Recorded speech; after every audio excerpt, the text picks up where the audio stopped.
Hello everyone, my name is Tim, and today I'll be reviewing a movie I just saw today, Studio Ghibli's Porco Rosso. Now, Porco Rosso is the third film by Studio Ghibli, released in 1992 in Japan.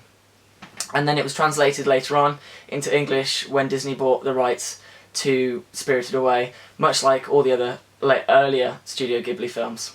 Porco Rosso is slightly different to a lot of the Studio Ghibli films that are known to be very child-friendly and very charming, aka Ponyo, Spirited Away, and My Neighbor Totoro.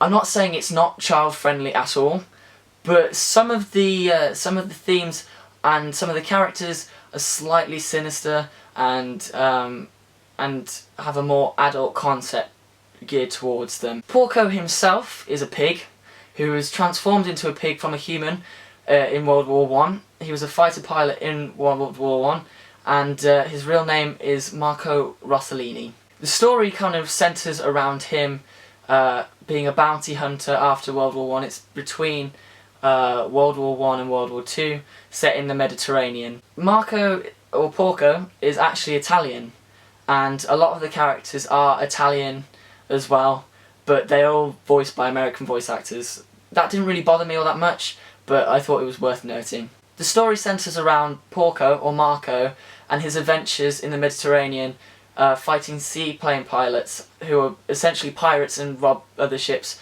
and other seaplanes. He then finds a girl called Theo, who is the granddaughter of an old friend of his when he goes to take in his plane for repairs.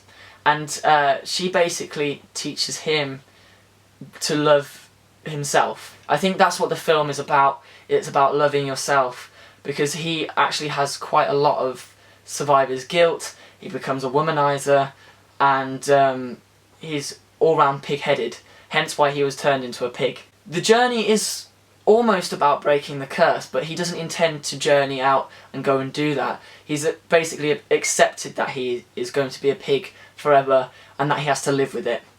But Theo kind of comes in and basically tells him to love himself and makes him want to be a human again. All round, the characters are very, very well voice acted, and I found myself getting heavily invested in them, especially Theo, because she's a cute 17-year-old girl. I found myself getting very, very attached to her, and I'm not sure whether it's because she's close to my age or just because of her character. Porco is very well voice acted, and his character is very, very well developed, and his personality is very, very clear, and you almost don't like him, but you want him to be better, and you know that he wants to be better as well. So you find yourself rooting for him. The only character I really disliked was the American fighter pilot.